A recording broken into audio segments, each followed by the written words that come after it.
bisanadina al-muttasili ila imamil jalalain rahimahumallahu ta'ala wa adama nafa'a bi ulumihima wa barakatihima wa nafahatihima wa madatihima wa karamatihima fid darini amin.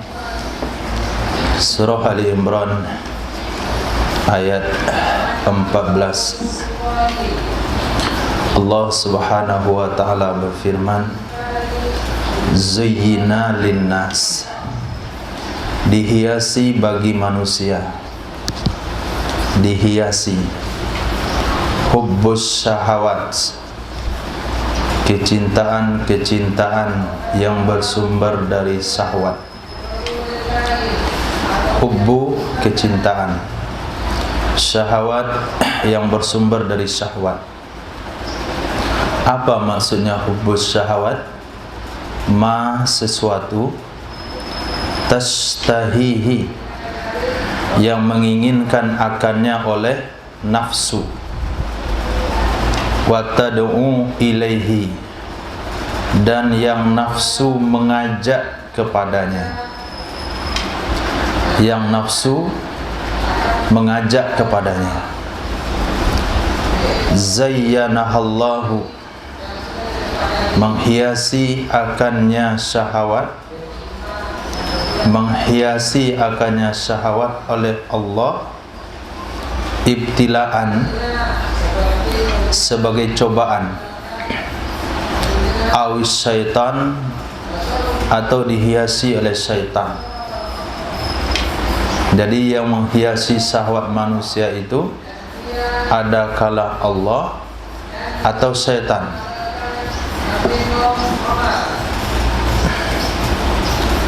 Jadi kalaulah manusia ini tidak punya syahwat, maka tidak akan ada hiasan. Hiasan, keindahan, kecenderungan kepada yang bagus itu karena faktor syahwat. Itu bahagian dari anugerah Allah Subhanahu wa ta'ala. Pakai baju sembarangan warnanya karena dia nggak punya nafsu. Tidur bantal apa saja bisa jadi bantal, warna apa saja oke, makanan apa saja nggak ada masalah, di ruangan mana saja nggak ada bedanya. Dia tinggal di ruangan yang bagus, ruangan yang nggak bagus, itu nggak ada pengaruhnya kalau sekiranya manusia tidak punya syahwat. Jadi syahwat itulah yang menyebabkan dunia ini indah. Kenapa ada warna ini dan itu? Itu karena ada keinginan-keinginan syahwat. Apa saja keinginan-keinginan manusia? Yang pertama, minan nisa'i, dari wanita. Minan nisa'i, dari wanita-wanita. Sehingga kalau terlihat sendal wanita, maka dia coba-coba mencari wanitanya nih, mana ada sendalnya. Ternyata yang keluar nenek-nenek. Yang kedua, banina, anak-anak. Anak-anak. Kemudian konatir. Konatir itu artinya al-amwalil katsira, harta yang banyak. Harta yang banyak itu mana? Qanatir. Al-muqantarati maknanya adalah mujma'ati, yang dikumpulkan.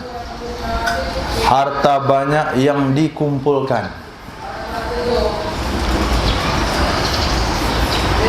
Kira-kira kalau selesai celengan dibuka, musim zaman kuno, itu di mana keindahan itu datangnya, kesenangannya, menghitungnya. Maka orang-orang kaya itu susah tidur tuh karena keasikan menghitung aset. Pikir ya, rumah sedang naik harga sekarang, rumah situ belum dibangun lagi, kalau naik sekian keuntungannya. Itu masuk dari bagian qanatiril muqantara. Kira-kira ini Ibnu punya tabungan 10 juta, Rifki 10 miliar. Kira-kira pakaiannya sama nggak? Sama nggak? Sama. Apa bedanya? Apa gara-gara antum pakai punya 10 miliar, punya 3 lapis baju? Hah? Sama juga. Sendalnya sama, sepasang. Kok kata Rifki 10 miliar tabungannya, saya mesti pakai sendal 3 pasang sekaligus. Enggak, sama saja. Masuk di restoran, pesanannya sama, satu makanan, satu minuman, enggak ada bedanya. Tapi dia merasakan kenikmatan melihat angka itu 10, oh udah naik 11, sebentar lagi 15. Hanya kenikmatan untuk melihat. Padahal kalau dia mati belum tentu dikepakai itu. Belum tentu uang yang dia lihat hari ini, harta yang dia lihat itu belum tentu dia yang pakai, belum tentu dia yang menikmati. Tapi kenikmatan itu adanya di mana? Qanatiril muqantar, harta yang terkumpul. Kenapa orang kaya itu mesti nagih-nagih hutang? Hah? Apakah karena hutang-hutang orang lain itu dia jadi bangkrut? Enggak kan? Kenapa disuruh tagih pulan, tagih pulan, tagih pulan? Gunanya untuk apa? Muqantarah, supaya terkumpul. Karena kenikmatan itu ada pada harta yang terkumpul, walaupun enggak dimakan, walaupun enggak dipakai, hanya pengen namanya saja. Kenikmatan pengen namanya saja. Antum pikir baik-baik. Kenikmatan hanya punya nama tabungan sekian miliar. Itu jaminan dari Al-Quranul Karim. Kalau dikatakan saya enggak punya kenikmatan dalam hal itu, nah, itu satu kesalahan berarti. Waktu kecil dulu, kasih le paman, kasih bibi, kasih le tante, masukkan, pulang. Nah, antum di Padang, apa nama itu? Hah? Nambang. Saya nambang ke rumah tetangga yang kemarin marah pun datang juga. Harapan ada uang 10.000 yang baru, 5.000 baru. Pulang ke rumah tuh dari kecil pun anak-anak sudah punya kesenangan menghitung uang yang dia kumpulkan. Minadz zahabi, dari emas, wal fiddati, dan perak, wal khailil musawwamah, kuda yang bagus, kuda yang bagus, al-hassan, yang bagus. Nah, kalau hari ini bukan kuda, mobil. Lebih banyak mobil daripada anggota keluarga. Kenapa, Mang? Untuk apa kepentingannya? Kalau dia pikir pun bayar pajaknya yang banyak daripada untung pemakaiannya. Kalau pikir secara hemat, kemarin diantarkan oleh kawan tuh hanya pakai blue band, blue beer, pakai blue band nyampe dia di roti. Hanya angka 80.000 nyampe. Nah, tinggal pecat deh, pergi deh. Nah, kapan ke perlu undang lagi, datang semua jemput antar situ. Siap bos. Dia yang merawat mobil, dia yang beli bensin, dia yang supir. Kita perlu di mana berhenti di situ, cari ganti yang lain lagi, perlu lagi ganti supir yang lain lagi dengan mobil yang lain lagi. Hanya dimulakan modal 80.000, 100.000. Itu kalau dihitung pajaknya 7 juta, 8 juta pajak setahun tuh nggak akan habis kalau kita hanya duduk di pondok. Nah, tapi kenikmatannya di mana? Kalau udah di garasi itu penuh, setiap merek ada. Nah, setiap merek produksi Toyota dia punya. Nah, melihatnya itu tuh, walaupun perlu mengeluarkan pajak sekian banyak, tapi di sana Allah letakkan kenikmatan. Lihat Al-Quran, khailil musawwamah, kuda yang bagus. Itu punya kenikmatan tentang hal itu. Alhamdulillah aman. Aman kan? Wal an'am, dan binatang ternak. Binatang ternak itu artinya ibili, onta, wal bakari, sapi, wal ghanami, dan kambing. Bangga dia punya sapi, saya punya sapi semental 200 ekor di padang mana di Payakumbuh tuh? Mangateh. Paikateh. Nah, itu seperti di Eropa situ. Anda pernah pergi? Siapa nggak tahu? Pokoknya kayak Eropa. Kalau kita punya hal yang seperti itu, pasti menikmati. Hanya melihat menikmati sapi banyak, menikmati kambing banyak, onta banyak. Hanya nikmat melihatnya saja karena banyak. Wal hars, zar'i, tanaman. Palawija, zar itu arti dasarnya adalah palawija. Dzalikal mazkur, demikian yang disebutkan tadi, mata'ul hayatid dunya, kesenangan kehidupan dunia. Apa maksud kesenangan kehidupan dunia? Yatamatta'u bihi, yang dia bersenang-senang dengannya perkara-perkara demikian, fiha, padanya dunia, summa yafna, kemudian akan hancur. Kalau enggak mobilnya, enggak hewannya, enggak rumahnya yang hancur, dia yang meninggal duluan, meninggalkan perkara tersebut. Nah, ketika Allah berbicara tentang perkara-perkara yang seperti ini, lalu Allah buatlah bandingan-bandingannya di sorga. Sehingga Allah katakan, bagi kalian yang suka dengan tanaman-tanaman di dunia, sebuah kebanggaan punya sawit puluhan hektar, ratusan hektar, maka tanaman sorga itu adalah subhanallah walhamdulillah wala ilaha illallah wallahu akbar. Jadi inti daripada kecintaan yang Allah berikan kepada manusia terhadap perkara-perkara yang disebutkan di atas, supaya manusia bisa bersemangat, termotivasi untuk meraih yang abadi di akhirat kelak. Itu tujuannya. Kalau sekiranya dia tidak pernah merasakan bagaimana kenikmatan punya tanaman, maka dia tidak akan tertarik dengan tanaman sorga. Ketika dia punya kecintaan kepada tanaman, lalu dia sadar tanaman yang dia punya itu akan berakhir pada suatu saat, maka dia akan memilih tanaman yang abadi di akhirat kelak, yaitu membaca zikir-zikir yang telah diajarkan oleh Rasul sallallahu alaihi wasallam. Lihat ujung ayatnya, wallahu indahu husnul ma'ab, dan Allah di sisinya ada sebaik-baik tempat kembali.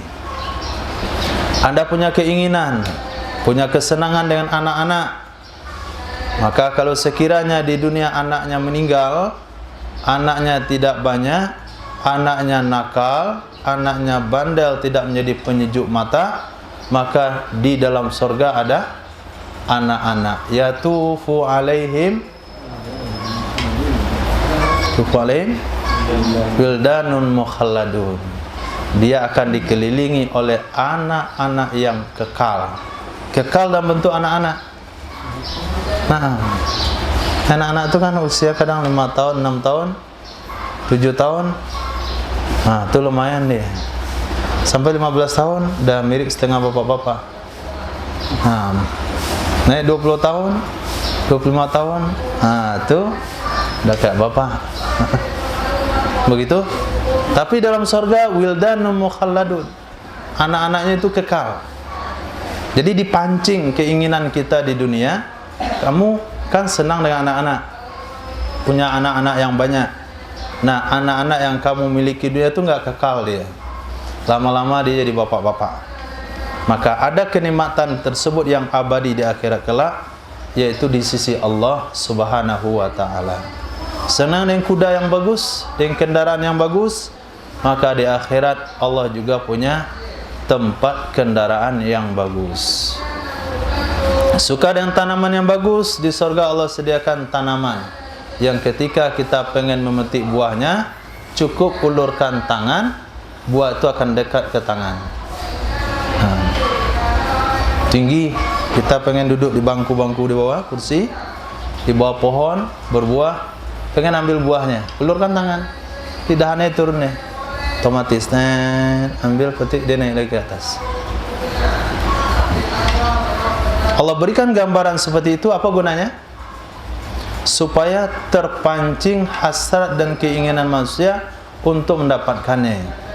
Kalau sekiranya di dunia dia tidak pernah merasakan kecintaan kepada tanaman, kecintaan kepada ini dan itu, kira-kira kalau ditawarkan seperti itu ada semangat untuk mendapatkan enggak? Enggak ada.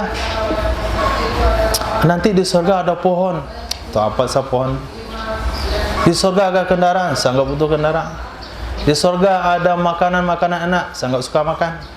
Di surga ada kasur yang empuk, saya enggak perlu kasur. Nah, kalau sekiranya nafsu manusia pada hari ini di dunia tidak hidup dengan kecintaan-kecintaan, penawaran terhadap yang abadi di akhirat, dia enggak semangat. Tapi ketika nafsunya mendapatkan kenikmatan daripada nisa misalnya, maka di akhirat ada bagi setiap orang beriman ada 2 bidadari yang bisa dilihat sum-sumnya dari balik dagingnya. Lihat makan, nampak nasi itu turun ke bawah, nampak tulang sum-sumnya, minal husni, daripada keindahan dan kecantikan. Itu kalau sekiranya dipertanyakan untuk apa manusia diberikan oleh Allah syahwat, bukankah syahwat itu merusak dia? Lihat bahasa di atas, zayyanahallahu ibtilaan. Ada yang syahwat itu datang dari Allah sebagai ujian, supaya dia tahan nafsunya dengan syahwat dunia untuk termotivasi mendapatkan syahwat yang abadi di akhirat. Dan ada syahwat itu dari syaitan, memang hidupnya hanya untuk memenuhi syahwatnya saja. Naam, wallahu indahu husnul ma'ab. Allah di sisinya sebaik-baik tempat kembali. Marja'i tempat kembali. Wa huwa, dan dianya adalah sorga. Payam bagi rogbatu fiha, maka sepantasnya lah bersemangat fihi, padanya mendapatkan sorga atau sesuatu yang ada di sisi Allah, duna ghairihi, tidak selainnya. Nah, apalagi yang hidup di bawah garis-garis kemiskinan, kata Ki Haji Zainuddin Anzar. Nah, itu lebih bersemangat lagi. Jangan sampai tidak bisa meraih kenikmatan dunia, kenikmatan akhirat juga hilang. Qul, katakanlah wahai Muhammad, liqaumika, kepada kaummu, a'unabbiukum, maukah saya beritahukan kepada kalian? Ukhbirukum, maukah aku beritahukan kepada kalian? Itu maukah? Itu saja artinya maukah. Unabbiukum tafsirannya adalah ukhbirukum, saya beritahukan kepada kalian, bi khairin, dengan yang lebih baik, min dzalikum, dari demikian. Min dzalikum itu mana dari demikian, jangan diartikan dari demikian kamu. Itu enggak ada kamu di situ. Dzalikum itu karena dia jamak kepada nisa, banin, qanatir, zahab, fiddah, khailil musawwamah, wal an'am wal hars. Karena bentuknya jamak, maka digunakanlah kalimat min zalikum. Ai al-mazkur, perkara-perkara yang telah disebutkan, minasyahawat, daripada keinginan-keinginan syahwat, itu adalah istifham takrir. Nah, istifham takrir. Apa maksud istifham takrir? Mau enggak mau tetap saya beritahu. Nah, mau enggak mau tetap saya beritahu. Apa yang lebih baik dari demikian? lilladzina taqaw 'inda rabbihim jannat, bagi orang-orang yang bertakwa. Takwa di sini maknanya ittaqu, yang lilladzina taqaw, bagi orang-orang yang menghindari, bagi orang-orang yang menghindari akan syirik, orang yang menghindari akan syirik, inda rabbihim, di sisi Tuhan mereka. Itu i'rabnya khobar.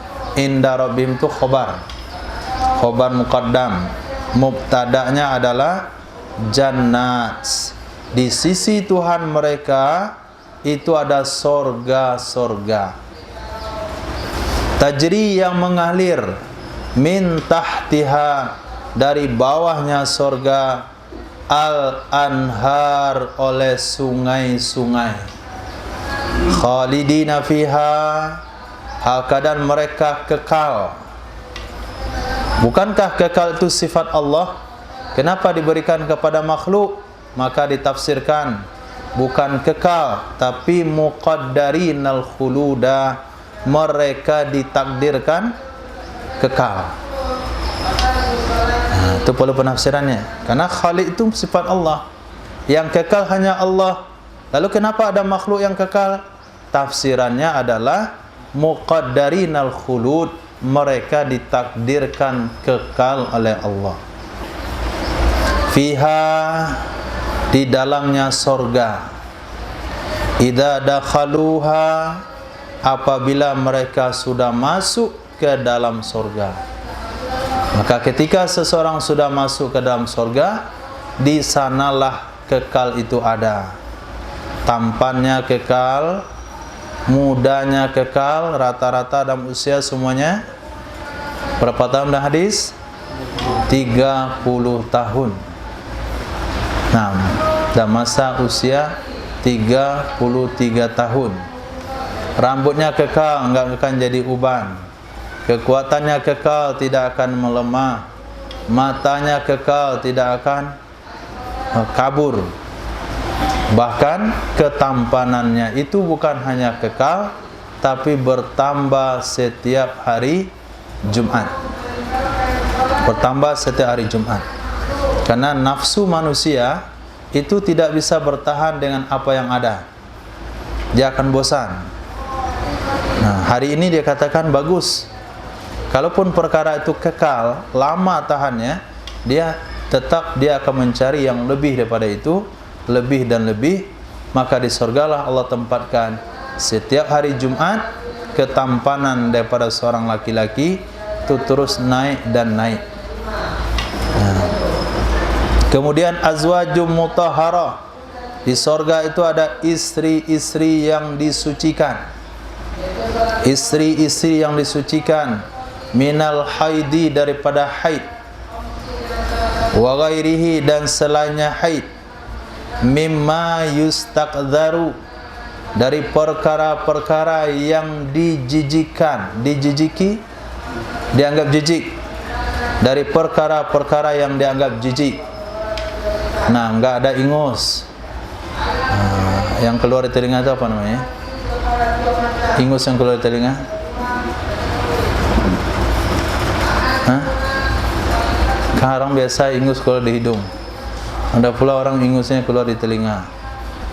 Nah, dari tai gigi, dari bau mulut, dari bau ketiak, dari bau ongok. Nah, itu semuanya bersih.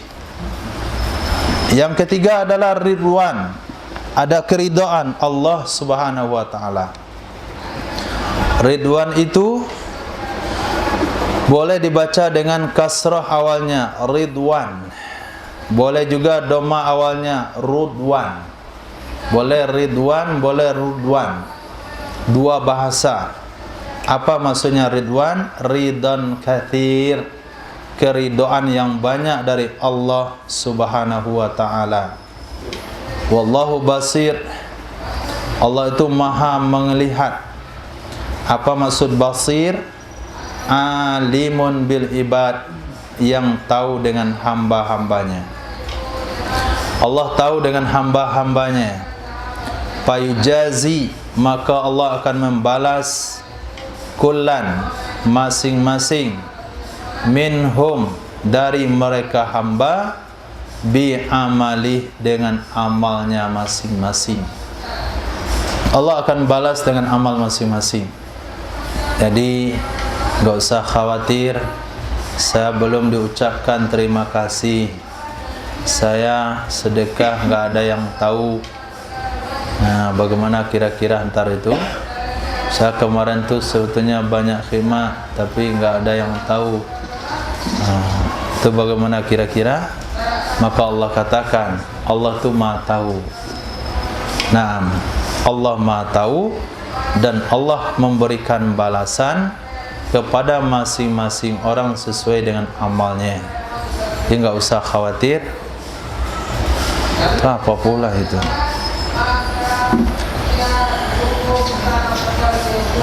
Kalian sampai bosan terberhenti dia. Alladzina yakuluna, siapa orang-orang bertakwa tersebut? Itu badal.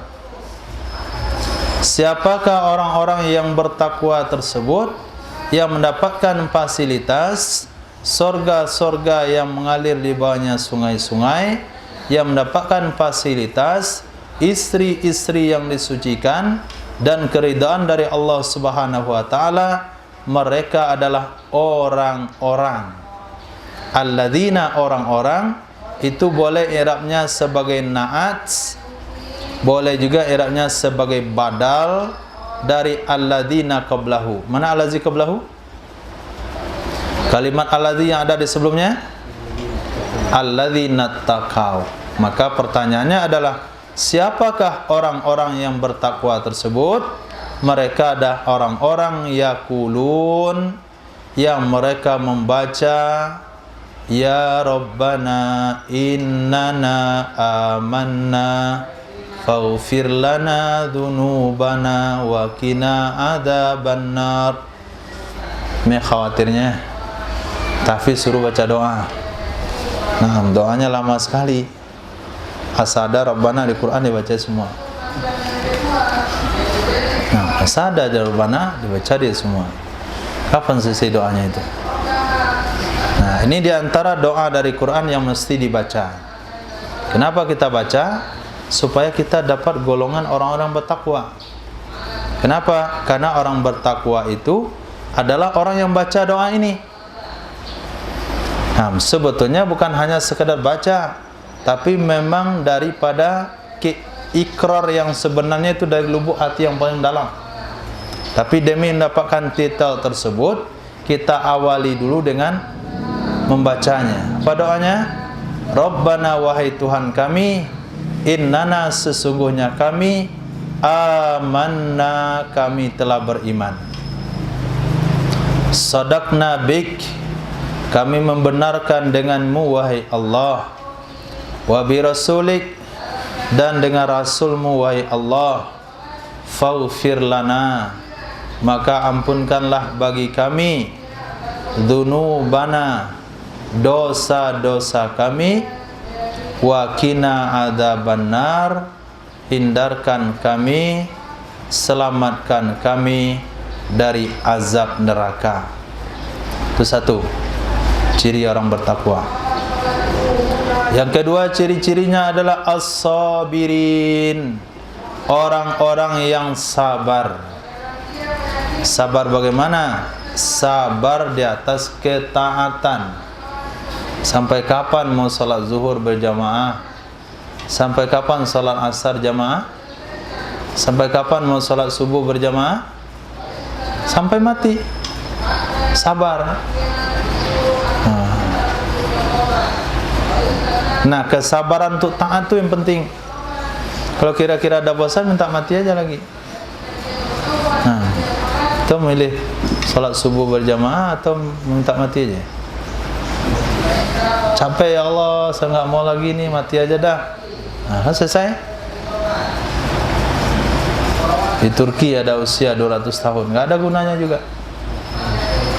200 tahun usianya, masih hidup, nggak ada gunanya, cuman mata itu saja yang berfungsi lagi. Yang lain nggak ada fungsi lagi. Jadi sabar menahan diri dari berbuat maksiat. Sampai kapan saya nggak boleh minum khamar nih? Sampai mati. Nanti dalam surga minumlah khamar. Kata Allah, saya buatkan kalian sungai khamar. Nah, apa saja yang kebayang di dunia ini, mau makan banyak, mau tidur selalu, mau mabuk, mau teler, nanti sabar sampai di surga semuanya boleh. Nah, yang ketiga sifatnya adalah as-sadiqin, orang-orang yang benar fil iman, di dalam keimanannya. Orang-orang yang benar dalam keimanannya, bukan orang-orang yang punya iman tidak benar. Nah, ternyata hal ini bisa kita pahami. Saya kemarin baru dapat sebuah cerita. Ada orang Nias, dia pergi ke Aceh melamar pekerjaan. Kata orang Aceh, kamu boleh bekerja di sini asal Islam. Islam lah bapak itu. Islamnya itu bukan dari hati, di mulut saja. Tapi karena di situ dia kerja di kapal, di bawah pimpinan seorang Muslim, wajib sholat 5 waktu setiap azan berkumandang. Dia kerja di kapal ikan. Setelah 3 tahun dia pulanglah dia ke keluarganya. Terdengar azan, gak betah di rumah dia, mau ke masjid, ditahan. Kemudian terdengar lagi azan, pengen ke masjid, ditahan lagi. Terdengar lagi azan, gak betah dia, harus ke masjid. Setelah itu baru dia masuk Islam di masjid kemarin. Mana? Nurul Hidayah, Sematek. Ternyata yang 3 tahun itu belum benar dalam imannya. Hanya iman di lidah, hanya iman karena tuntutan pekerjaan. Tapi setelah selesai dia daripada pekerjaannya, dia kembali memeluk Islam. Karena keluarganya dia tidak mau ikut Islam, dia ajak Islam sendirian. Kemudian dia nikah dengan muslimah. Itu baru shadiqin fil iman. Yang periode kedua ini yang masuk kategori shadiqin fil iman, benar dalam imannya. Yang kemarin itu karena terpaksa. InsyaAllah kalau kita shadiqin fil iman lah, nggak ada tekanan, nggak ada siapa-siapa. Memang kita meyakini Islam itu agama yang benar. Tapi di kalangan bukan mahasiswa ya, pelajar-pelajar yang berpemikiran liberal, dia masih ragu dengan agamanya. Maka kita jumpa dengan seseorang yang sudah Islam dari keturunannya, tapi dia kelewat pintar, disekolahkan oleh orang tuanya ke luar negeri, dia masih baca kitab Taurat, dia masih baca Injil, dia masih melihat mana yang benar dalam agama ini. Saya jumpa di Depok waktu itu. Saya masih ragu dengan agama saya kemarin tuh. Dan di Karkun baru sadar dia Islam itu benar. Taurat dibaca, Injil dibaca, Barnabas dia punya. Masih mencari agama padahal nenek moyangnya Islam tuh. Tapi masih mencari agama. Itu orang yang tidak shadiqin fil iman. Masih ragu-ragu tentang imannya. Yaitu orang-orang yang sudah Islam keturunan tapi masih mencari mana ya kira-kira agama yang benar. Kemudian qanitin. Apa makna qanitin? Muti'ina lillah, orang-orang yang taat kepada Allah Subhanahu wa ta'ala. Nah, dalam hal ini kita ragu dengan diri kita. Apakah kita termasuk orang taat kepada Allah atau orang yang membangkang atas perintah Allah? Kemudian munfikin, ay mutasaddiqin, orang-orang yang senang bersedekah, senang memberi. Wal mustaghfirin, dan orang-orang yang membaca istighfar, orang-orang yang meminta ampun kepada Allah, bi ayyakulu, dengan bahwa mereka berkata, Allahumma ghfir lana, ya Allah ampunilah kami, astaghfirullah, astaghfirullah, Rabbana ighfir lana, Allahumma ighfir lana. Kapan dibaca? Bil ashar, di waktu-waktu sahur. Awakhiril laili, di akhir-akhir malam. Di akhir-akhir malam. Apakah istighfar yang diterima itu hanya di akhir malam? Tidak termasuk ke orang beriman? Tidak termasuk ke orang yang bertakwa yang istighfar di awal malam, yang istighfar di pagi hari, yang istighfar di sore hari atau di siang hari? Ternyata menurut ulama tafsir, khussat bidzikri, disebutkan akhir malam, dikhususkan akhir malam dengan penyebutan li'annaha waktul ghaflah, karena itu adalah waktu lalai, dan karena itu adalah waktu lezatnya tidur. Itu adalah waktu lezatnya tidur, nyaman, Masya Allah. Kenikmatan tidur itu ada di akhir malam. Khair. Tidak cukup satu materi itu ceramah, nah, kan? Mulai pada zuyina tadi, zuyina linnas hubbus syahawat. Apa fungsinya? Apa kegunaannya? Yaitu memancing keinginan manusia untuk meraih yang abadi di akhirat kelak. Maka lihat ayat setelahnya. Maukah saya beritahukan kepada kalian yang lebih baik dari itu? Ada penawarannya. Bagaimana cara mendapatkannya? Yaitu pertama, baca doa pengampunan dosa, kemudian sabar di atas taat, sabar dari buat maksiat, benarkan keimanan, tidak punya keraguan dengan agama tauhid, kemudian taati perintah Allah, sedekahkan kelebihan harta, beristighfar di penghujung sahur. Nah, selesai kan satu materi? Berpindah materi berikutnya. Syahidallahu annahu la ilaha illahu, telah memberikan kesaksian oleh Allah, telah memberikan kesaksian oleh Allah. Apa maksudnya memberikan kesaksian? Bayyana, telah menjelaskan ia Allah, telah menjelaskan ia Allah li khalqihi, bagi makhluknya Allah, biddalaili, dengan dalil-dalil, wal ayati, dan tanda-tanda. Nah, ini apa yang terjadi nih? Parfum. Kayak tinggal Jakarta jadinya.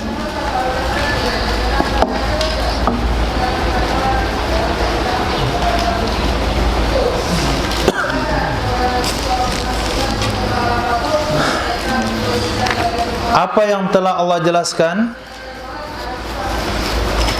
Annahu, sesungguhnya tiada Tuhan yang berhak disembah. La ilaha itu maknanya la ma'bud fil wujud bihaq. Tidak ada yang disembah di dalam kenyataan dengan sebenarnya.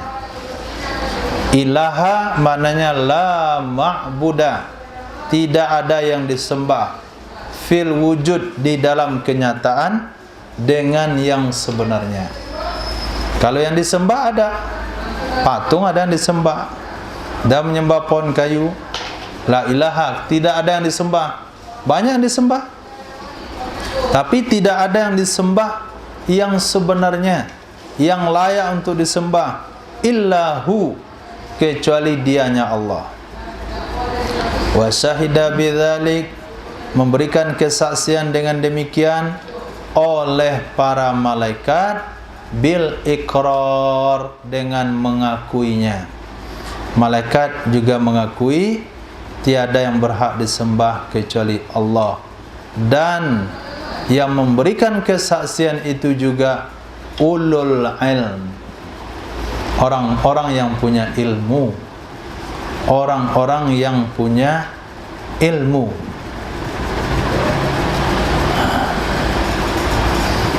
Maka kalau sekiranya ada orang yang mengatakan dia punya ilmu, keilmuannya tinggi, sekolahnya tinggi, tapi dia masih ragu dengan ketuhanan Allah, maka dia tidak layak dikatakan ulul ilm. Karena Al-Quran menyatakan yang memberikan kesaksian tiada yang berhak disembah melainkan Allah, itu adalah Allah, dan memberikan kesaksian juga malaikat dan ulul ilm. Siapa saja ulul ilm? Minal anbiya'i, baik dari kalangan para nabi-nabi. Ketika disebut nabi-nabi, maka masuklah ke dalamnya para rasul dan juga orang-orang beriman. Dan juga orang-orang beriman bil i'tiqadi, dengan keyakinannya, wal lafzi, dan ucapannya. Keyakinannya dalam hati seperti itu, ucapannya juga seperti itu. La ilaha illallah. Qaiman, hal keadaan Allah itu berdiri sendiri. Qaiman i'rabnya sebagai hal, halnya kepada Allah, hal keadaan Allah itu berdiri sendiri, bitadbiri masnu'atih, dengan mengatur ciptaan-ciptaannya Allah. Mengatur ciptaan-ciptaannya Allah. Coba sekiranya antum satu orang untuk merapikan pondok saja sendirian, mampu nggak Bu? Tata rapi ya Bu, baik-baik. Lampunya di mana, kipasnya di mana, karpet, sapu lidinya, ember-embernya, piring-piringnya, kompornya, pokoknya tata rapi semuanya. Nggak mampu kita merapikannya. Bahkan jangankan pondok minta dirapikan, lemari peta itu nggak mampu dirapikan. Lihatlah lemari antum kalau memang betul tadbirnya. Hancur-hancur. Ambil kain di jemuran, gulung, masuk dalam. Nah, nanti cari lagi, keluarin, dapat, ambil lagi, masuk dalam. Nah, malah semari peta itu tuh nggak bisa ngaturnya, berantakan. Nah, coba lihat Allah, seluruh makhluknya Allah yang ngatur sendiri. Nah, itu berarti Allah memang betul-betul maha kuasa. Nah, wa nasbuhu alal hal, nasabnya qaiman itu i'rabnya untuk hal. Itu sudah berbicara tentang nahu itu.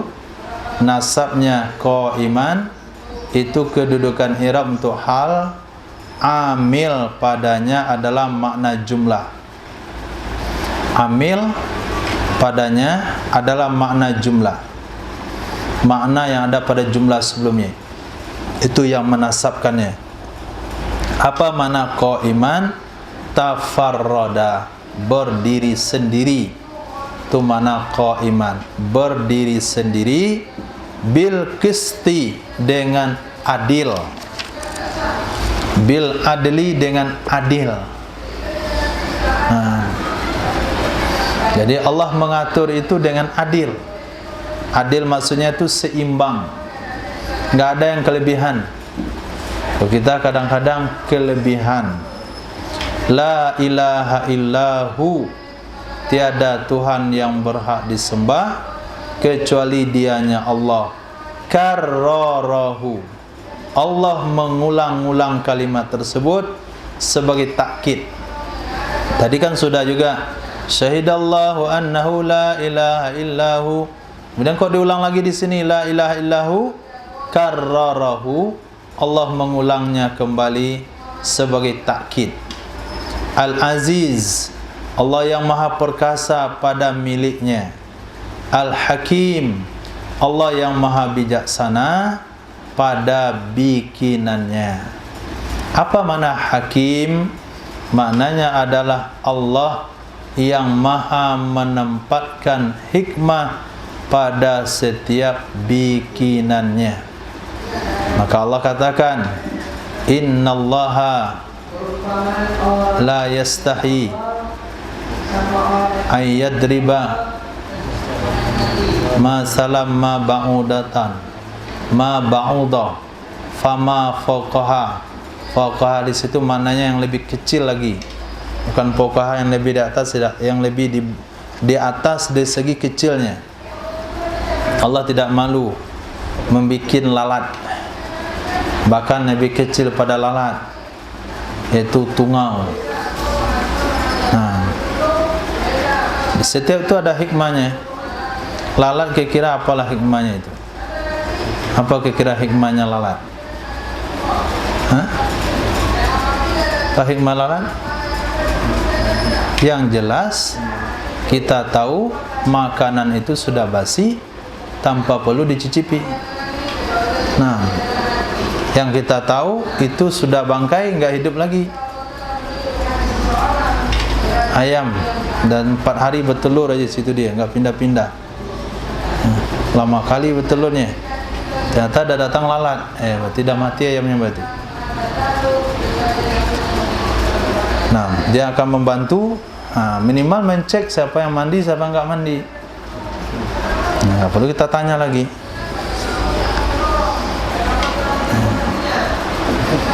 Itu salah satu hikmahnya. Jadi Allah yang maha membikin hikmah pada setiap bikinannya. Enggak ada satu yang dibikin oleh Allah dari makhluk ini yang tanpa ada hikmah dan tujuan. Innad dina, sesungguhnya agama, mardiyya, yang diridai, indallahi, di sisi Allah subhanahu wa ta'ala, huwa, dianya agama yang diridai, itu namanya dhamir fasal, yaitu Islam, yaitu Islam. Apa maksud Islam? Apakah Islam yang kita kenal pada hari ini? Berarti agama Nabi Ibrahim tidak diridai oleh Allah, agama Nabi Musa tidak diridai oleh Allah, agama Nabi Isa tidak diridai oleh Allah. Kalau kita minta maksudkan dengan Islam yang kita kenal. Tapi Islam yang dimaksudkan di situ adalah syar'ul mab'utsu bihir rusul, syariat-syariat yang diutus dengannya syariat-syariat akan para rasul, mabniyu ala tauhid, yang didasari atas ajaran tauhid. Kalau begitu, agama Nabi Musa diridai oleh Allah, agama Nabi Isa diridai oleh Allah, maka Yahudi itu bukanlah agama. Yahudi bukan agama, Nasrani bukan agama. Yahudi dan Nasrani itu adalah suku dan kebangsaan. Agama yang dibawa oleh Nabi Ibrahim, agama yang dibawa oleh Nabi Musa, agama yang dibawa oleh Nabi Isa, agama yang dibawa oleh Nabi Muhammad adalah Islam. Nah, Islam agamanya. Kenapa dikatakan Islam? Karena berdasarkan kepada tauhid. Berdasarkan kepada tauhid, kepada ajaran mengesahkan Allah Subhanahu wa ta'ala. Bukan berarti berdasarkan dalil ini kita mengatakan semua agama sama, tidak. Jangan pula antum pahami sesat sampai ke situ. Berarti agama Nabi Musa Islam, agama Nabi Isa Islam, agama Nabi Muhammad Islam, semua agama sama. Saseklah dia. Nah, agama Nabi Musa berlaku sampai syariat Nabi Isa turun. Syariat Nabi Isa berlaku sampai syariat Nabi Muhammad datang. Ketika syariat Nabi Muhammad datang, Islam versi Nabi Muhammad lah yang berlaku. Nah, Islam versi Nabi Muhammad lah yang berlaku. Ada Nabi yang sezaman, yaitu Nabi Ibrahim dengan Nabi Lut. Kedua-duanya agamanya sama, Islam. Tapi ada versi syariat Nabi Ibrahim, ada syariat Nabi Lut. Nah, mereka di zaman itu nggak boleh pindah kampung. Saya mau ikut Nabi Ibrahim aja lah, nggak bisa. Di kampung Nabi Ibrahim pergi ke syariat Nabi Lut, nggak boleh. Kenapa? Karena agamanya itu persuku. Tapi agama Islam yang dibawa oleh Sayyidina Rasul, artinya syariat Nabi Muhammad sallallahu alaihi wasallam, itu untuk seluruh alam. Maka dalam qiraat itu dengan patah an, badal dari annahu, ilah itu badal istima. Nah, patah an yang mana itu? Patah an yang mana? Dengan fathah an. Coba antum cari an yang mana? Hah? An yang mana? Hah? Annad dina. Anna, bukan inna. Anna. Jadi situ ada dua qiraat. Innad dina indallahil Islam. Kenapa baca inna? Karena kita ikut i'rab, itu adalah ibtida. Dan ada qiraat yang kedua, annad dina indallahil Islam. Nah, jadi ada anak tahfiz setoran dia sama Ibnu. Annad dina indallahil Islam. Salah ada. Saya baca qiraat lain. Enggak boleh. Walaupun kita tahu ada qiraatnya anna, tapi jangan coba-coba baca anna. Ketika dibaca anna, dia memberi pengaruh kepada kalimat yang lain untuk berubah juga. Maka kalau belajar qiraat itu tuntas-tuntas. Nah, kini kita enggak belajar qiraat, hanya mengenal saja. Nah, ketika dibaca anna, maka i'rabnya badal kepada annahu la ilaha illahu syahidallahu annad dina indallahil Islam. Sana kembalinya. Syahidallah annad dina indallahil Islam. Allah memberikan kesaksian agama yang diridhai itu adalah Islam. Itu kalau kita pakai bahasa annahu. Wa makhtalafa alladhina utul kitaba illa min ba'di ma ja'ahumul ilm, dan tidak berselisihlah, tidak berbeda pendapatlah orang-orang utu yang diberikan kepada mereka akan kitab. Siapa orang-orang yang berselisih setelah diberikan kitab? Siapa orang-orangnya? Tafsirannya lihat, Yahudi dan Nasrani. Dalam hal apa mereka berselisih? Fiddin, di dalam hal beragama. Berselisih dalam hal agama. Apa maksud berselisih? Wahada ba'dun, bahwa mentauhidkan Allah oleh sebagian mereka, wa kafara ba'dun, dan kufur sebagian mereka. Sebagian mengikuti agama Nabi yang diutus kepada mereka sehingga mereka mentauhidkan Allah, sebagian mereka kufur menantang Allah Subhanahu wa taala. Orang yang menantang Allah di zaman nabi-nabi sebelumnya diberikan masa jangka waktu tertentu, kalau tidak kembali akan dihancurkan oleh Allah. Nah, dihancurkan oleh Allah. Illa, kecuali mim ba'di ma ja'ahumul ilm, tidaklah berselisih orang-orang tersebut kecuali setelah sesuatu datang kepada mereka. Ma ja'ahumul ilm, sesuatu yang datang kepada mereka oleh ilmu dengan tauhid. Jadi berselisihnya itu setelah ada pengetahuan tentang tauhid. Baghyan minal kafirin bainahum, karena kezaliman dari orang-orang kafir di antara mereka. Karena kezaliman, karena kedurhakaan dari orang-orang yang kafir sesama mereka. Itu datang ajaran tauhid, datang ilmu tauhid ke tengah-tengah mereka. Lalu di antara mereka ada orang-orang kafir yang mengusahakan menyesatkan orang lain. Di zaman Nabi Muhammad itu dengan Abu Jahalnya, dengan Abu Lahab, dengan Umayyah bin Khalaf, dengan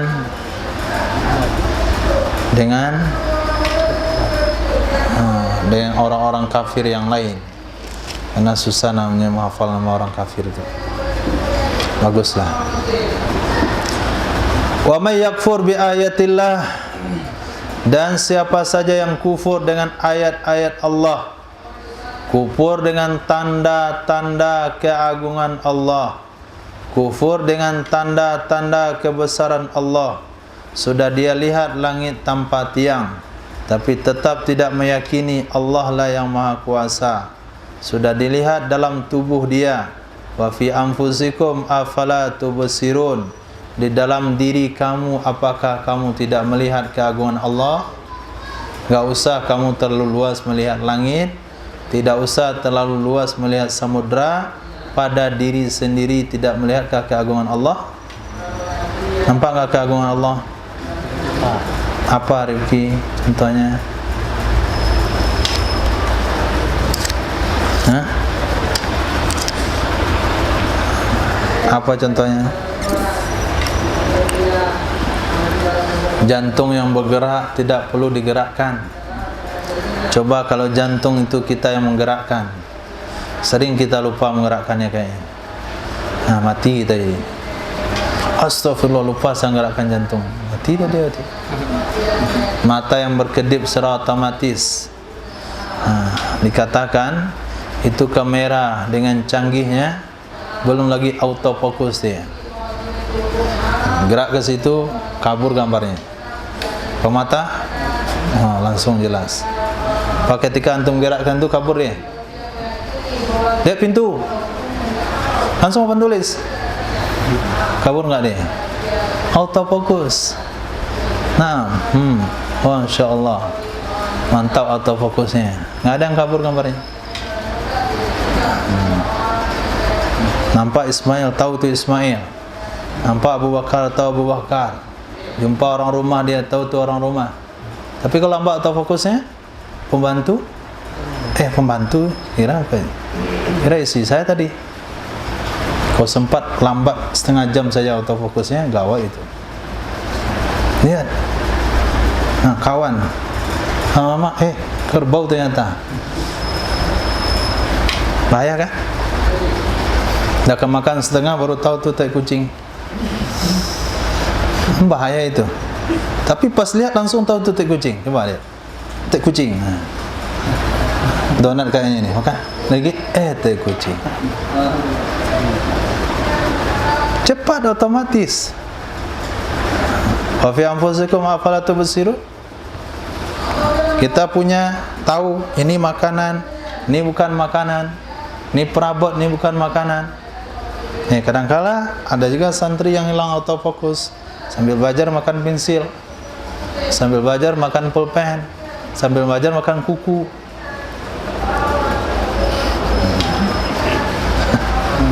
Akhirnya cacingan deh.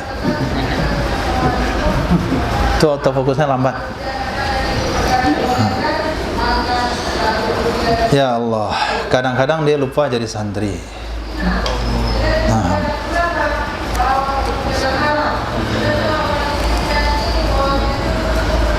Jadi siapa saja yang kufur dengan tanda-tanda Allah, dengan tanda-tanda kebesaran Allah, maka Allah itu sangat cepat menghisap. Ai mujazati lahu, cepat membalas baginya orang yang kufur. Cepat. Itu dikatakan tsunami yang terjadi di Aceh tahun 2004 berapa menit?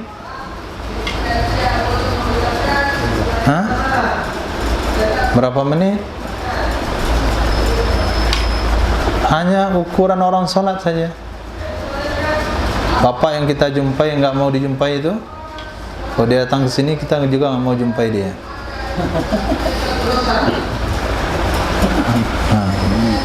Itu selesai dia sholat, dia solat. Fa in ja'u fa in hajjuka, maka jika mereka membantah akanmu wahai Muhammad, maka jika mereka membantah akanmu wahai Muhammad, khasamaka, berkhusumat denganmu wahai Muhammad, bertengkar kepadamu wahai Muhammad, al-kuffaru, oleh orang-orang kafir wahai Muhammad tentang agama. Kalau dia membantah kamu tentang agama karena mereka merasa punya pengalaman dengan agama, karena mereka sudah lama punya kitab Taurat dan Injil, lalu datang kepada Nabi membantah Nabi Muhammad sallallahu alaihi wasallam dalam hal agama, Allah sudah siapkan jawaban untuk Nabi. Faqul, maka katakan oleh Muhammad kepada mereka, aslamtu wajhiya lillah, aku serahkan zatku bagi Allah. Apa maksud aku serahkan zatku bagi Allah? Angqattu lahu, itu mana angqat? Angqattu lahu, aku ikut, aku tunduk baginya. Allah, ana, saya, wa manit taba'ani, dan orang yang mengikuti saya. Wa khassal wajhu bidzikri, dikhususkan wajah dengan penyebutan. Kenapa aslamtu wajhiya, aku serahkan wajahku? Kenapa wajah disebut pada maksudnya adalah tubuh secara umum? Li syarafihi, karena mulianya wajah. Karena mulianya wajah. Wajah saja yang paling mulia dari anggota tubuh itu diserahkan kepada Allah. Fa ghairuhu aula, maka selain wajah lebih baik. Selain wajah lebih baik. Apa kata seseorang? Aku serahkan nyawaku untuknya. Nah, aku serahkan nyawaku untuknya. Nah, ketika orang sudah mendapatkan ucapan setia itu, orang itu sudah mau menyerahkan nyawanya untuk orang itu, lalu orang itu datang minta uang. Enggak, saya kan hanya janji menyerahkan nyawa, uang kan enggak. Minta bantuan kamu, saya tidak bisa bantu. Minta waktumu, saya tidak punya waktu. Minta kesempatanmu, saya tidak punya kesempatan. Saya kan cuma janji sama kamu menyerahkan nyawa, yang lain kan enggak. Itu bodoh matematikanya itu. Ketika dia serahkan nyawa, maknanya yang lain sudah ikut di dalam. Nyawa yang paling berharga pun sudah siap diserahkan, apalagi yang di bawah daripada nyawa. Ismail, mana lebih mahal, nyawa pada telinga? Nah, buktinya apa? Kalau sampai dokter bilang telinga kamu harus diamputasi, kalau enggak diamputasi kamu mati, atau orang itu bilanglah, ambillah telinga saya, yang penting jangan mati. Nah, selesai, sebulan lagi hidung kamu harus diamputasi, kalau enggak diamputasi kamu mati. Dia serahkan nyawa atau hidung? Hidung. Akhirnya mata kamu harus dicongkel, kalau enggak congkel kamu mati. Serahkan mata dia. Leher kamu harus dipotong, kalau enggak potong kamu mati. Maka dia serahkan lehernya, potong leher dokter nih, berarti enggak punya otak dia ngomong.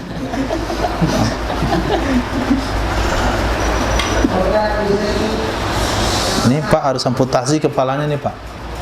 Kalau kepala Bapak enggak diamputasi, Bapak bakalan mati. Memang setelah enggak ada kepala sama masih hidup lagi ya? Mikir dia. Wa qul lil ladzina utul kitab, beritahukan olehmu kepada orang-orang yang telah diberikan kitab. Kalau ketemu dalam Al-Quran, utul kitab, alladzina utul kitab, orang-orang yang diberikan kitab itu hanya dua suku saja, dua bangsa saja, yaitu Yahudi dan Nasara. Wal ummiyin, dan beritahukan juga kepada orang-orang ummi, orang-orang yang tidak tahu tulis baca, walaupun tahu tulis baca tapi tidak punya kitab samawi. Siapa maksudnya itu? Musyrikil Arab, orang-orang musyrik bangsa Arab. Itu mana ummiyin. Apa kamu katakan kepada mereka, wahai Muhammad? A-aslamtum, apakah kalian mau masuk Islam? Apakah kalian mau masuk Islam? Artinya aslimu, masuk Islamlah kalian. Fa in aslamu faqad ihtadaw, maka jika mereka mau masuk Islam, maka sungguh mereka dapat petunjuk, minad dolal, dari kesesatan.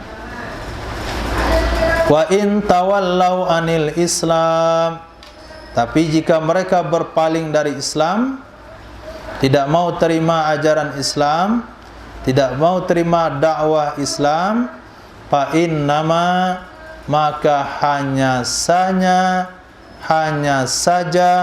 alaika, kewajibanmu wahai Muhammad, balagh, menyampaikan. At-tablighu lirisalah, menyampaikan bagi risalah kenabian. Maka ini untuk obat hati Nabi ini.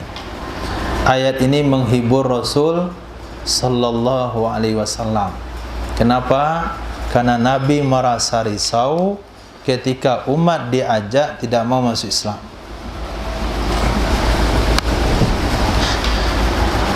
Nah, kerisauan ini kadang-kadang sampai kepada orang-orang yang mau mendakwakan agama.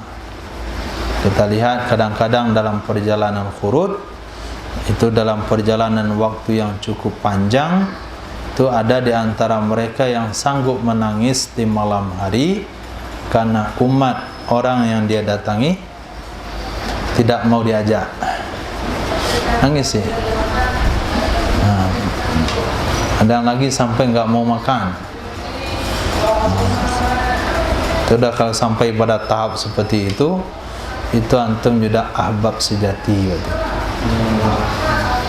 Nah, itu baru kalkun sejati. Allah. Tapi kalau dia menangis kalau nggak ada lauk, bukan kalkun sejati. Nah, jadi kerisauan Sayyidina Rasul sallallahu alaihi wasallam dihibur oleh Allah Subhanahu wa taala. Kalau kamu menyampaikan ajakan lalu mereka mau, itu berarti mereka dapat hidayah. Kalau kamu ajak mereka tidak mau, nggak usah rusuh dan sedih, kewajibanmu hanya menyampaikan. Wallahu basirum bil ibad, Allah itu maha melihat dengan hamba-hambanya. Fayujazihim, maka Allah akan memberikan balasan kepada mereka bi'amalihim, dengan amal-amal mereka. Berarti tidak ada paksaan untuk masuk Islam. Nah, tapi lihat tafsirannya. Ini perlu digarisbawahi. Haza qoblal amri bil qital. Ayat ini sebelum perintah berperang. Berarti ayat ini sudah mansukh. Nah, ayat terakhir dalam kehidupan Sayyidina Rasul adalah kalau mereka tidak mau masuk Islam, perangi. Nah, sebelum diperangi ada dua tawaran. Satu, dibayar pajak, minimal bayar pajak. Kalau nggak mau bayar pajak baru perangi. Maka ketika utusan daripada Sayyidina Umar Ibnu Khattab radhiyallahu an kepada raja mana yang mereka dipermalukan, diambil tanah digantung di leher utusan itu, Romawi. Persia, Raja Persia. Datang sahabat menyampaikan surat, dipermalukan oleh raja itu. Ambil tanah, ini oleh-oleh dari kami, digantung di leher sahabat. Gantung lehernya, bawa tanah pulang. Sahabat yang lain pesimis ya, tapi ada sahabat yang optimis. Ini adalah berita baik. Apa berita baik? Dia telah menyerahkan tanahnya ke kita. Itu simbol penyerahan tanah. Hati-hati ngejek. Nah, tujuan kita ngejek. Ketika orang ngejek, ketika kita ngejek, orang ternyata optimis. Maka optimis itu yang dinilai oleh Allah. Haji ngejek itu. Kita belum haji karena pakai peci putih, bilang Pak Haji, haji kalak kalun, Pak Haji kamaka alun. Bilang amin. Pak Haji, amin. Kita tahu dia ngejek, aminkan saja, optimis. Nanti satu saat antum akan berangkat haji. Amin. Jadi ejekan orang itu jangan pernah menilai negatif. Apapun dia panggil kita, jangan bilang negatif. Pak Ustaz, entahnya. Takut baru tobat kan? Panggil Ustaz oleh orang. Terima aja, amin aja jawabannya. Amin. Amin. Amin. Lama-lama jadi Ustaz dia. Allah.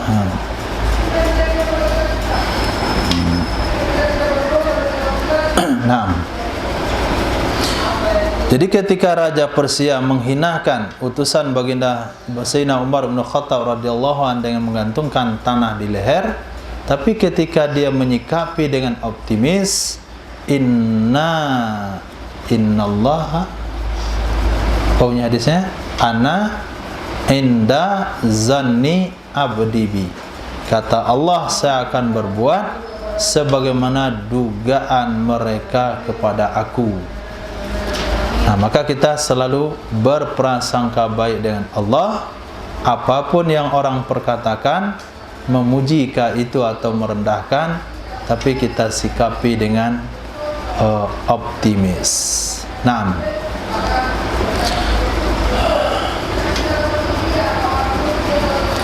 Innal ladzina yakfuruna bi ayatillah. Sesungguhnya orang-orang yang kufur dengan tanda-tanda Allah. Sesungguhnya orang-orang yang kufur dengan tanda-tanda Allah, wa yaqtulun, dan mereka berperang, dan mereka membunuh. Yaqtulun, mereka membunuh. Dalam satu qiraat yuqatilun, mereka memerangi an-nabiyyin, para nabi. Siapa kira-kira itu? Yahudi. Kufur dengan tanda Allah, membunuh para nabi, itu tiada lain melainkan suku bangsa Yahudi. Bighairi haq, dengan tanpa sebenarnya. Wa yaqtuluna alladzina ya'muruna bil qisti minan nas, dan mereka membunuh orang-orang yang mereka memerintahkan dengan adil dari kalangan manusia biasa. Wahum, mereka yang dimaksudkan dalam ayat itu adalah bangsa Yahudi. Ruwiya, pernah diriwayatkan, annahum, sesungguhnya mereka Yahudi, qatalu, mereka pernah membunuh salasatan wa arba'ina nabiyan, sebanyak 43 nabi.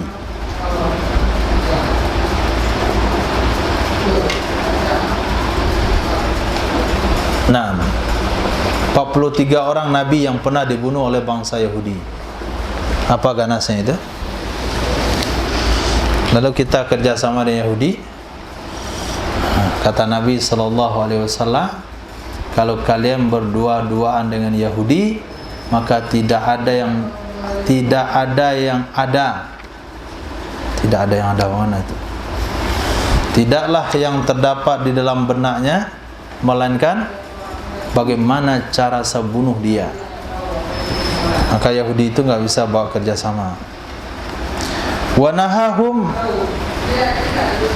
melarang, mencegah akan mereka Yahudi, mi'atun oleh 100, wa sab'una dan 70, 170 min ubbadihim, dari orang-orang yang mengabdi kepada mereka nabi-nabi, menjadi pelayan nabi-nabi, dihalang supaya nabi mereka enggak dibunuh. Faqataluhum, mereka juga membunuh mereka yang melindungi tersebut, mi yaumihim, dari hari mereka, maksudnya hari itu juga. 43 nabi dibunuh dengan pengikutnya 170 orang Yahudi. Maka bagus yang dilakukan oleh pemimpin apa itu nama? Hitler. Salah namanya pun nggak nuntut dia, dah mati kok. Dia bumi hanguskan bangsa Yahudi. Itu ucapan terima kasih untuk dia walaupun dia tidak Islam. Itu orang yang mengerti bagaimana bangsa Yahudi di bumi hanguskan, tetap aja tumbuh dia, karena memang ditakdirkan mereka hidup di akhir zaman sampai menjadi perusak. Mereka adalah bangsa yang diistimewakan oleh Allah, sehingga dia memiliki kecerdasan yang lebih. Karena dia nenek moyangnya pernah memakan hidangan surga, jadi cerdas. Mana dan salwa 40 tahun dia makan itu. Itu zat makanannya itu yang turun ke bawah. Otaknya jenius.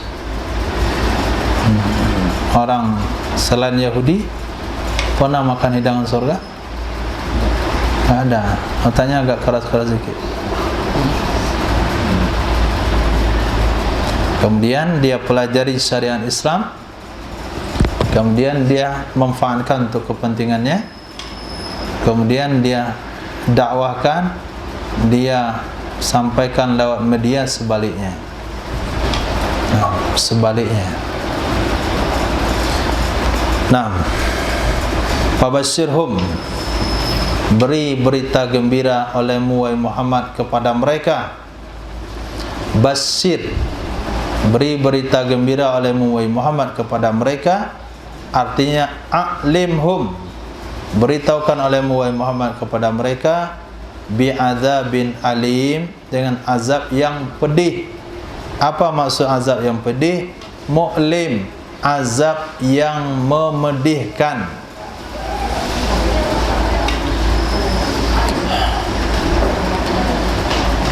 Wa zukiral bisyarah, dan wa zakaral bisyarata, menyebutkan ia Allah di bahasa bisyarah. Kenapa basyirhum, beri berita gembira kepada mereka dan azab yang pedih? Aneh bahasanya itu. Beri dia berita gembira tapi azab pedih. Itu gunanya adalah tahakkum bihim. Tahakkumun bihim. Apa arti tahakkum? Masya Allah. Nah, kamus di ujung waktu pakai kamus, Masya Allah.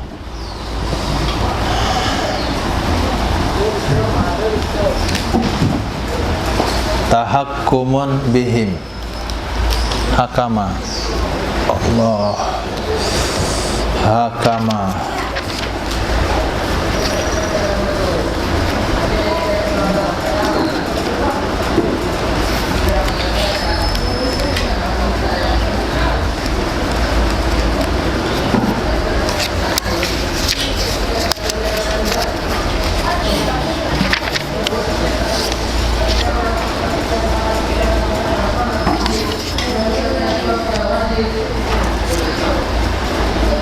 mengejek. Tahakkum itu gunanya mengejek mereka. Itu untuk mengejek mereka. Beri mereka berita gembira ada azab yang pedih. Selamat menikmati. Ada orang masuk dalam penjara, selamat menikmati, selamat menempuh hidup baru. Padahal dia masuk penjara. Itu namanya tahakkum, mengejek. Kemudian masuk kalimat fa dalam khabar anna. Kenapa masuk? Li syibhi ismiha, karena miripnya fa dengan isimnya anna yang mausul dengan syarat, yang bersambung dengan syarat. Fa yang mana itu? Fabashshirhum. Di fa itu masuk dalam khabar anna. Anna yang mana?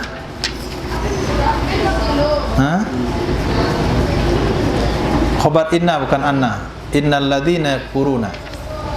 Khabar inna. Titik. Ulaikal ladzina habitat a'maluhum. Mereka tersebut adalah orang-orang yang batal. Habitat artinya batalat, yang batal amal-amal mereka.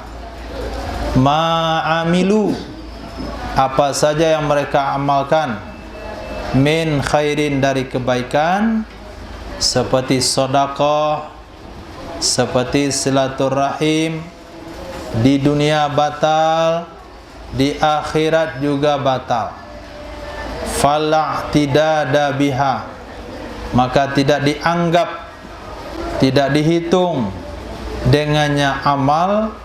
Kenapa tidak dihitung mereka beramal pada mereka berbuat? Li'adami syartiha, karena tidak ada syaratnya. Wa ma lahum min nasirin, dan tidak ada bagi mereka orang-orang kafir dari penolong. Maksudnya adalah mani'ina minal azab, orang yang akan menghalang mereka dari azab Allah subhanahu wa ta'ala. Titik. Itu baru habis satu poin.